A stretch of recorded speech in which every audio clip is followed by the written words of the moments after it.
Hey guys, tonight we're diving into a story that might seem like a slow crawl through dusty archives, but trust me, it's anything but dull once you settle in.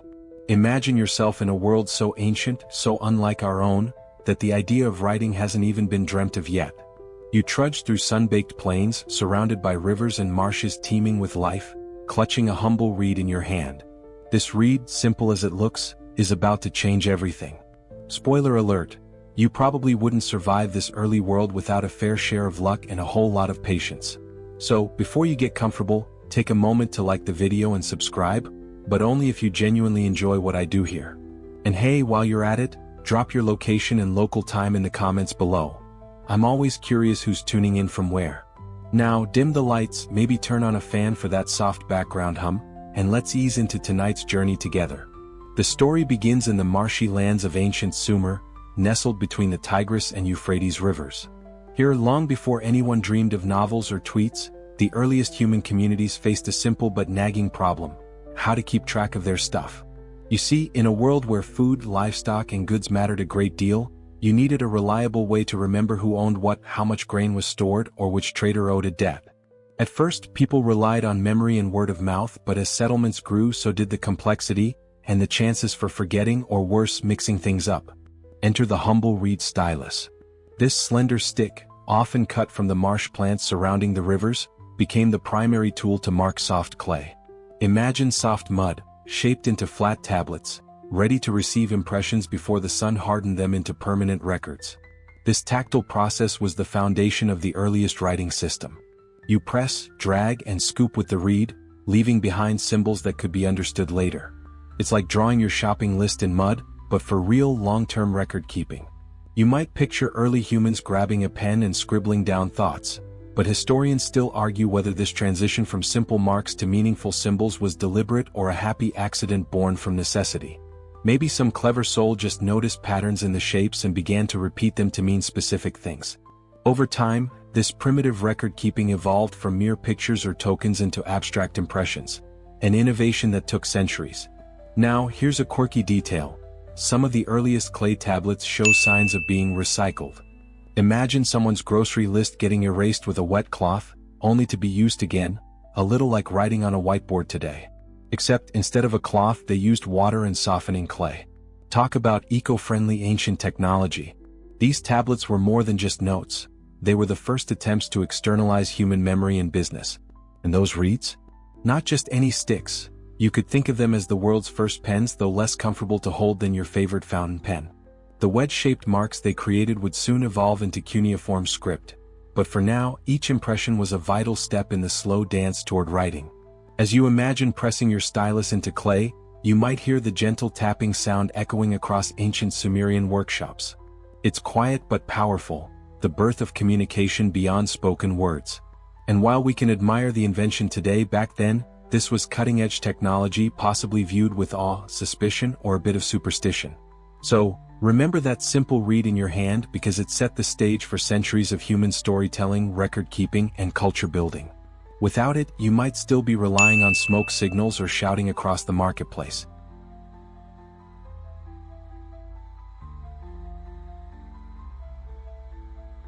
You're still holding that reed stylus, but now your focus shifts to why the Sumerians needed to use it so often. Because their world was bustling with trade, farming, and all the everyday messiness of an early civilization trying to keep order.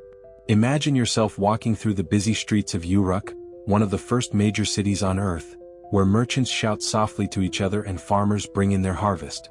Everything seems lively but organized, and it's all thanks to some early accounting that you're about to uncover.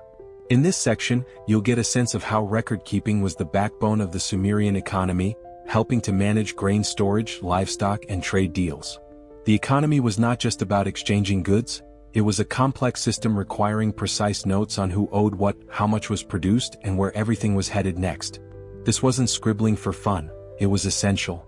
One popular tool to track all this was the clay tablet, and the earliest examples reveal a surprising focus on numbers and commodities. You might picture merchants scratching notes like 30 sheep or 50 jars of oil, but there's more subtlety here. These tablets also served as contracts, receipts, or even early tax records. Your daily life, if you lived back then, would be deeply intertwined with this kind of documentation, and it's a reminder that the world's oldest accountants were also some of its most important historians.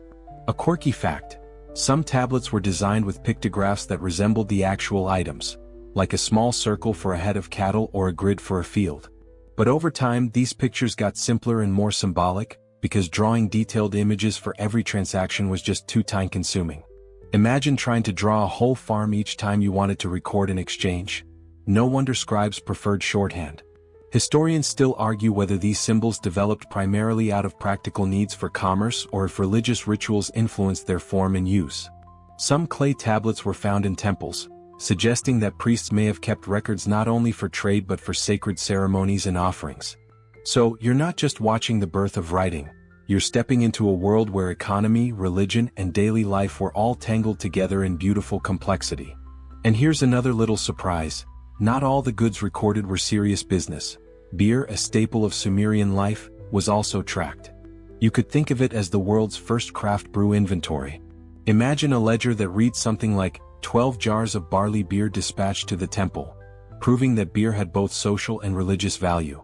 So next time you pour a cold one, remember that you're participating in an age-old tradition of sipping with purpose.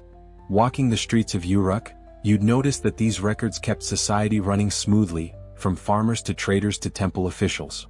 That clay tablet you carry under your arm isn't just a piece of hardened mud. It's a key to understanding how ancient people organized their busy, noisy, complex world. You're holding your clay tablet close now, tracing the edges where small, rounded impressions begin to take shape. This section is all about how those early clay tokens, the little baked shapes of clay shaped like animals, grains, or jars, started to transform into something far more abstract and efficient. It's a story of innovation born from the need to communicate complex ideas without drawing detailed pictures every single time. Imagine a bustling marketplace, with merchants and farmers exchanging goods, each transaction carefully noted by a scribe. Originally, these clay tokens were simple and literal. A small sheep shape meant a sheep, a tiny basket meant a bundle of grain. But as trade grew more complicated, carrying hundreds of tokens around became impractical, and the desire for quicker communication led to a big change. That's when the tiny tokens gave way to impressions pressed into clay tablets, abstract signs that represented groups of items or numbers, rather than detailed images. Here's the quirky part. Some of these tokens were even shaped like little cones, discs, or cylinders, not to resemble any real-world object but to serve as counting aids. Picture a farmer keeping track of how many bushels of wheat he has by dropping a handful of small cones into a pouch. It's an early form of inventory control, centuries before barcodes and spreadsheets. As these signs became standardized, the need for exact representation faded, replaced by symbols that only scribes could understand.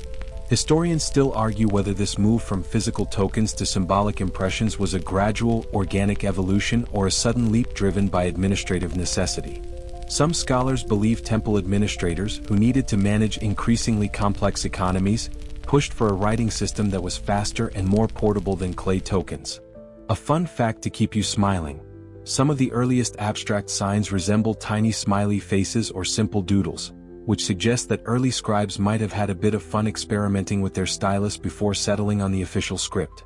You could imagine a young apprentice sneaking in a little smile on a tablet just to amuse their friends, or to add a personal flair to a particularly dull list of sheep.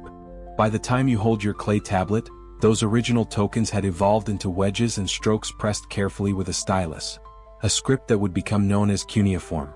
The beauty of this system was its flexibility.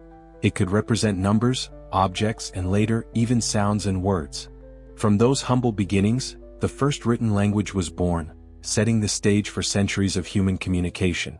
So, as you imagine yourself pressing those stylus marks into soft clay, remember that you're witnessing a crucial moment: the transition from literal physical tokens to the symbolic language that would one day allow humans to write epic poems, record laws, and share dreams. Not bad for a bunch of mud and reeds, right? You press the reed stylus gently into soft clay, creating tiny wedge-shaped marks that speak louder than any spoken word.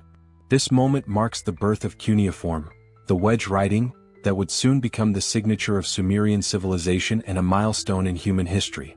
You're standing in a dusty workshop, surrounded by the quiet tapping of styluses, as scribes carefully etch these shapes, each stroke deliberate, each wedge a step toward a complex system of communication. Cuneiform writing emerged around 3200 BCE, but unlike simple pictographs, it relied on wedge-shaped impressions made by pressing the reed at different angles into clay tablets. This method sped up writing, allowing scribes to record more information efficiently. It's like switching from painting intricate portraits to shorthand notes. Less pretty but far more practical. The name cuneiform comes from Latin meaning wedge-shaped, a fitting description for these distinctive marks. You might imagine scribes working in dim temple rooms, the warm glow of oil lamps casting long shadows on walls lined with clay tablets. These scribes were the professionals of their day. Think of them as the data analysts and record keepers who ensured the smooth running of the ancient economy and administration. Becoming a scribe required years of training, memorizing hundreds of signs and their meanings. It was a prestigious job, often reserved for sons of the elite. Here's a quirky tidbit. Some tablets contain what historians call practice exercises, where apprentices repeatedly drew the same wedge marks, almost like ancient doodles or calligraphy practice. Maybe some scribes got bored and added little sketches or scribbles in the margins, humanizing these relics we now study. Historians still argue whether cuneiform was invented primarily for economic reasons or if religious rituals played a key role. Some tablets found in temples record offerings, prayers, or hymns, suggesting writing was closely tied to sacred duties. Others highlight administrative records, so it's likely both factors fueled its development. A fun fact for you, the sharp stylus wasn't just for clay tablets. In some cases, scribes used the same tools to inscribe on wax-covered wooden boards, early prototypes of notepads. Sadly, wood and wax don't survive the millennia, so clay tablets remain the main source of knowledge. As you imagine these wedge impressions drying under the Mesopotamian sun, remember this: cuneiform was not just a method but a revolution, turning fleeting speech into enduring marks on earth that would carry stories, laws, and secrets far beyond their creators' lifetimes. As you gently place your clay tablet down, you realize that writing in Sumer was no longer just about counting sheep or tracking grain. The Sumerians had discovered that their newly invented script could stretch beyond mere numbers and inventories. It could tell stories, record laws, and even capture the whispers of their gods. Imagine the excitement of scribes and rulers as they realized that these wedge-shaped marks could hold the power of communication across generations, not just transactions. Writing expanded to cover myths and legends, like the famous Epic of Gilgamesh, one of the world's oldest known stories. Picture a scribe carefully copying this epic poem by candlelight, the tale of a hero's quest and reflections on life and death unfolding on the tablet before him. This wasn't just entertainment, it was a way to preserve cultural identity and wisdom. Gilgamesh's adventures offered listeners both awe and comfort, a perfect bedtime companion for those ancient nights. But it wasn't all grand tales and epic poetry. The Sumerians used writing to formalize laws, such as the Code of Uar-Nammu, one of the earliest known legal codes. You can almost imagine a stern official reading out the rules. No loud shouting or harsh punishments, just clear instructions to keep the community peaceful and fair. This written law helped bring order to growing cities, ensuring everyone understood their rights and responsibilities. A quirky detail: some tablets reveal personal letters and even love poems. One can almost hear the gentle teasing between lovers, the soft expressions of affection carved into clay for eternity. Who knew ancient romance involved so much scribbling and stylus work? Historians still debate how widely literacy spread among the general population. While scribes were trained professionals, it's unclear if common folk could read or write, or if storytelling remained primarily oral for many. Either way, writing added a new dimension to memory and culture. Think about this: writing also served as a status symbol. Owning a tablet with poetry or legal text signaled education and power. It was the ancient equivalent of having a library or a favorite novel on your bookshelf, if your bookshelf was made of clay. So as you relax into this world of wedges and symbols, know that the Sumerians had unlocked something far beyond record-keeping. They had opened the door to human expression, creativity, and law, all pressed gently into clay. You glide effortlessly into the world of the scribes, the young apprentices who dedicated years of their lives mastering the art of cuneiform writing. Imagine the dusty temple schools of ancient Sumer, where sunlight filters through narrow windows, illuminating rows of clay tablets scattered across rough wooden benches. These children, mostly boys from elite families, begin their days with the slow, repetitive task of copying signs, wedge by wedge, stroke by stroke, until their hands learn the rhythm like a gentle lullaby. Becoming a scribe was no small feat. It required memorizing hundreds of signs, mastering the subtle angles that turn simple wedges into complex meanings. You watch as a master scribe patiently corrects a pupil's tablet, the soft tapping of the stylus a steady soundtrack to this ancient classroom. It's a world of discipline, yes, but also quiet pride as each apprentice gradually gains the power to communicate across space and time. Interestingly, some tablets from these schools reveal playful sketches, little animals or faces, sneaked into the margins. It seems even in the serious business of learning to write, scribes found ways to inject a bit of humor and personality. You can almost hear their whispered jokes, their attempts to stay awake during endless practice sessions. Historians still argue whether scribes were purely servants of the temples and rulers or if they enjoyed a degree of independence and social mobility. Some evidence suggests that successful scribes could gain wealth and status, occasionally even advising kings and officials. Writing was not just a skill but a ticket to influence. The scribal profession shaped the transmission of knowledge in Sumer and beyond. By carefully copying texts, scribes preserved stories, legal codes, and scientific observations. They were the guardians of culture, ensuring that the past was never forgotten. Imagine now a young apprentice, tired but determined, tracing wedges into clay under the soft flicker of an oil lamp. Their hands are shaping history one gentle mark at a time, weaving together the fabric of civilization through quiet dedication.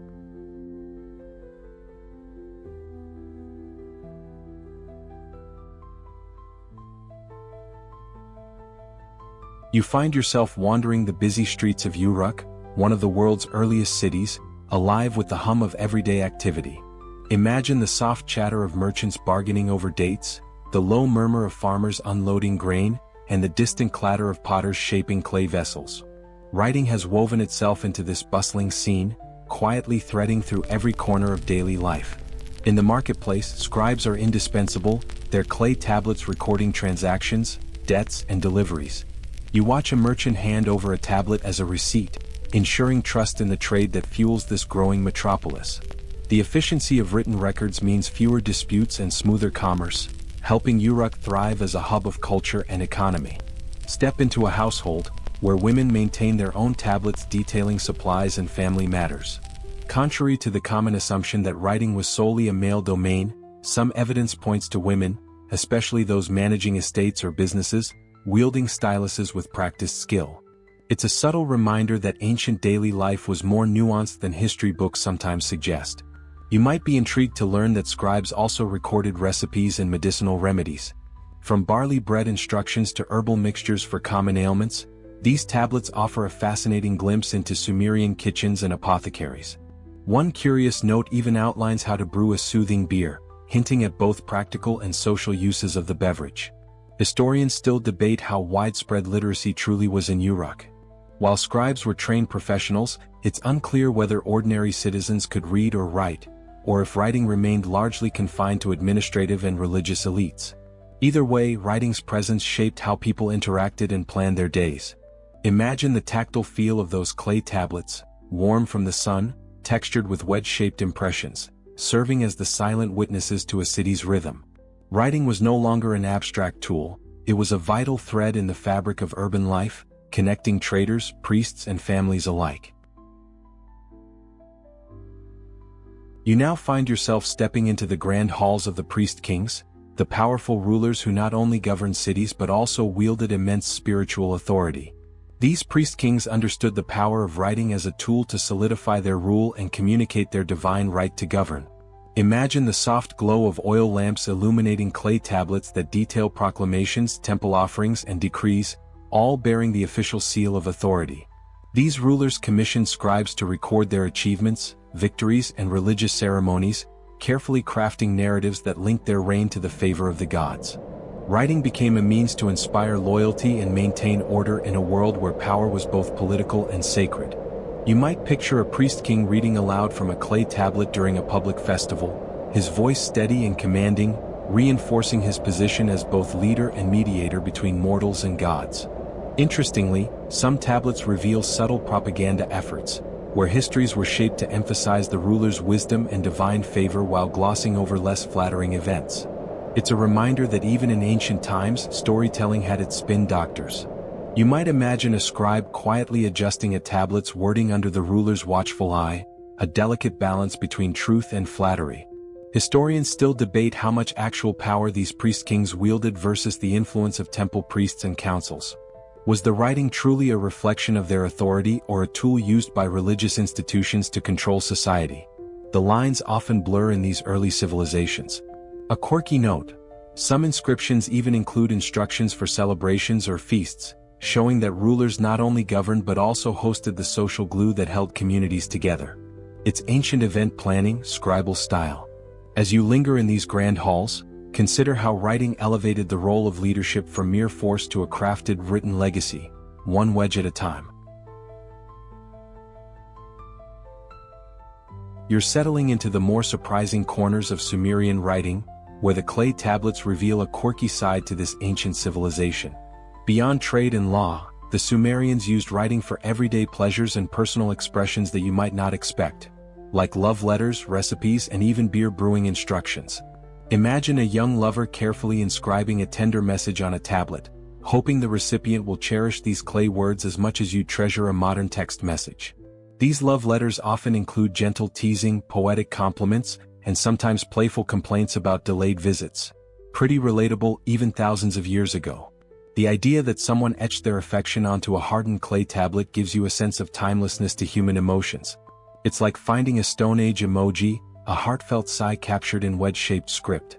On the culinary side, the tablets reveal detailed beer recipes, as brewing was a craft of great importance in Sumer. The mixture of barley, water, and fermentation processes was carefully recorded, hinting at the social and religious roles of beer. You might picture a brewer consulting his tablet like a sacred manual, ensuring every batch meets the temple's high standards. Historians still debate how widespread these personal writings were. Were love letters and recipes common among everyday folk, or were they limited to the elite scribes and temple officials? It's an open question, but these tablets certainly add a human touch to our understanding of ancient life. A fun tidbit: some beer recipe tablets include notes on the headiness or frothiness of the brew, almost like ancient beer reviews.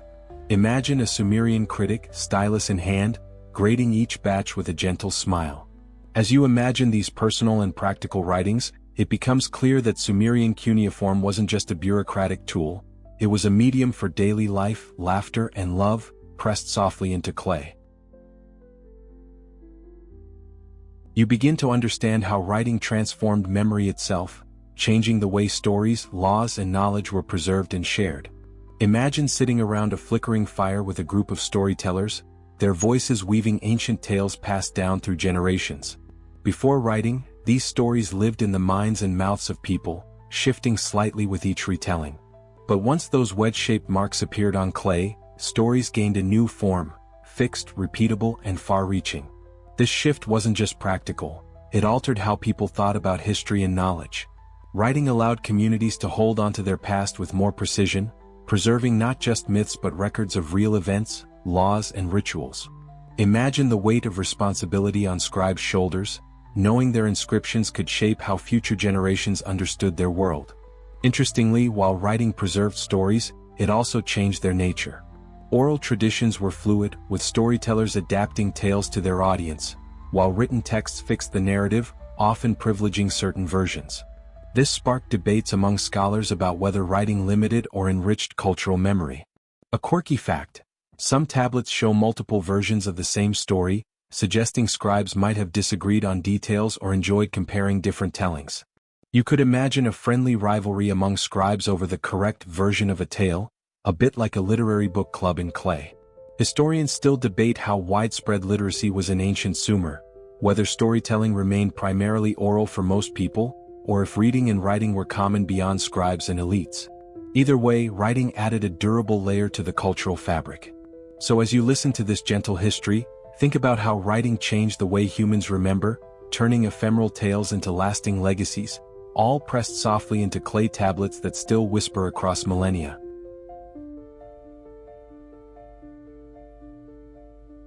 You're now entering the scholarly debates that swirl around the origins of writing, a topic that has fascinated historians and archaeologists for generations. Imagine dusty university halls filled with experts debating passionately over tiny clay fragments, each scholar interpreting the evidence in their own way. One big question still stirs conversations today. Did writing emerge solely to keep track of trade and economic matters, or were religious rituals and sacred practices just as important in its invention? Many experts argue that writing began as a practical tool for managing goods, taxes, and property. Think of it as the world's first accounting system. But others suggest that spiritual needs played a crucial role. For instance, temple ceremonies required accurate records of offerings and prayers, implying that writing had to serve religious functions right from the start. You might find it surprising that some early tablets are filled not just with numbers but also with lists of gods, hymns, and ritual instructions.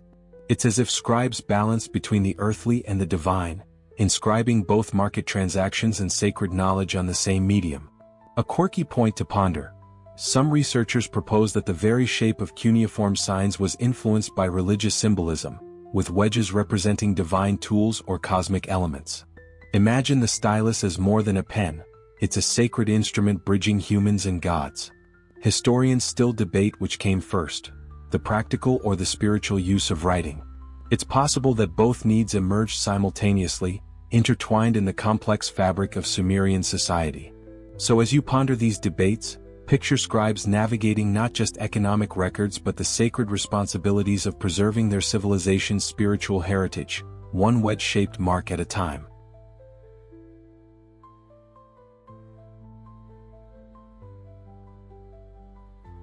You follow the trail of writing as it spreads beyond the borders of Sumer, like gentle ripples across the ancient world's rivers and deserts. Imagine dusty caravan routes where traders, travelers, and diplomats carry clay tablets and writing knowledge to neighboring lands. The Sumerian cuneiform system didn't just stay put. It influenced cultures from the Levant to Persia, evolving as it mingled with new languages and peoples. This spread was gradual and complex. Neighboring civilizations adapted the Sumerian signs, tailoring them to their own tongues and needs. For example, the Akkadians borrowed cuneiform but modified it to write their Semitic language.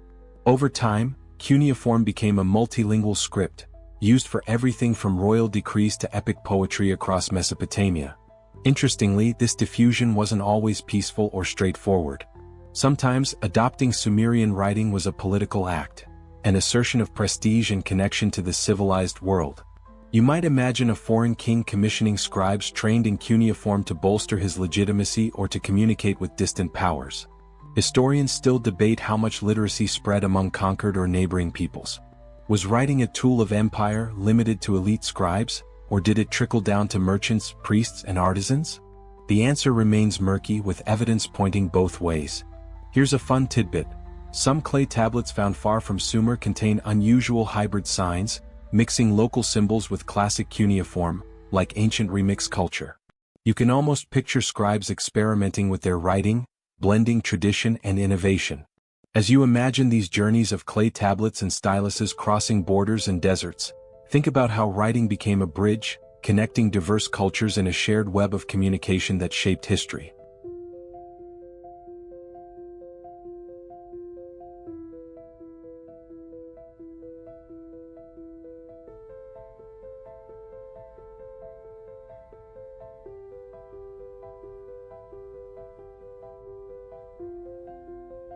You might expect that the Sumerians, as the inventors of writing, would have created the alphabet we use today.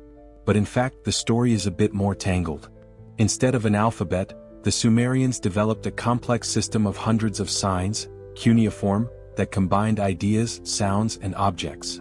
It was incredibly effective for their needs but far from simple. Imagine trying to memorize a few hundred symbols instead of just 26 letters. Talk about an ancient brain workout. The alphabet as we know it only emerged much later and far away, influenced by but distinct from cuneiform. This system of letters, representing individual sounds, made writing more accessible, especially for everyday use. Still, the Sumerians' intricate cuneiform laid crucial groundwork for this evolution by showing how writing could represent language in all its complexity. Historians still debate how much Sumerian writing directly influenced the later Phoenician alphabet, which is often credited as the ancestor of most modern alphabets. Some argue for a clear line of transmission, while others see alphabetic writing as a more independent invention. Here's a quirky thought. Cuneiform's complexity meant that scribes were elite specialists, guarding the power of writing like ancient magicians. You might imagine a scribe swearing a silent oath never to reveal the secrets of those hundreds of signs to just anyone. The legacy of Sumerian writing isn't in the letters we use today but in proving that complex written language could exist and thrive. It was a necessary, if complicated, stepping stone toward the alphabets and scripts that would follow. So as you hold your imaginary clay tablet, consider that the Sumerians gave us the very idea of writing as a flexible, evolving system, even if it wasn't quite the ABCs you learned as a kid.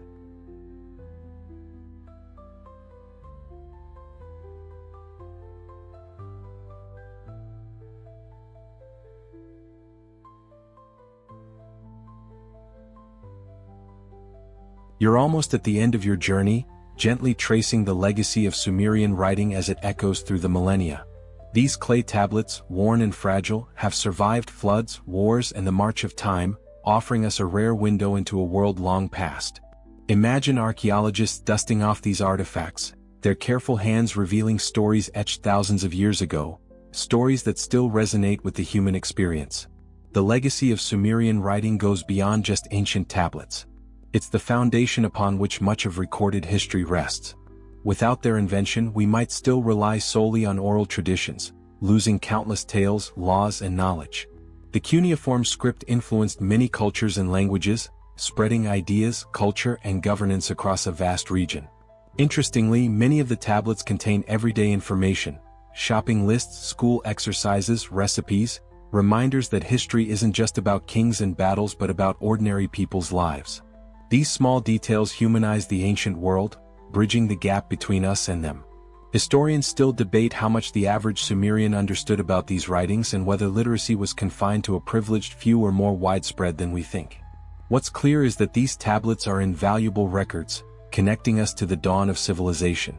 Picture yourself holding a clay tablet, feeling the impressions under your fingertips, realizing you're touching one of humanity's earliest attempts to capture thought and memory.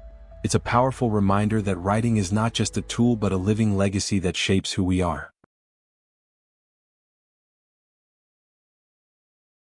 Now, as you gently settle into the final chapter of this long journey, imagine the soft glow of twilight casting a warm, forgiving light across those ancient clay tablets. You've traced the slow, deliberate steps from humble reeds pressed into soft mud to the complex symbols that recorded the earliest human thoughts and deeds. It's a quiet marvel, how something so simple could blossom into the vast world of written expression that shapes our lives today. Think of the scribes again, those patient artisans whose hands brought stories, laws, and daily records to life. Their marks, pressed gently into clay, are echoes of humanity's first attempts to tame memory and communicate beyond the spoken word. In those silent impressions, there's a kind of whispered intimacy, a bridge between past and present that invites you to listen closely. As you rest here, picture the bustling markets, the temple halls, the scribal schools where writing was born and nurtured. Feel the faint texture of clay under your fingertips, the cool surface of tablets warmed by the sun. The slow rhythm of that ancient world is like a lullaby, urging you to let go of the day's noise and drift softly into sleep. You've journeyed far, across centuries and cultures, tracing the birth of writing with a gentle curiosity and quiet wonder. Let the shapes and stories settle softly in your mind, like a warm blanket wrapping you in calm. Now breathe deeply, and as your eyes grow heavy, know that the echoes of those ancient marks will linger in your dreams, soft whispers from the dawn of human history.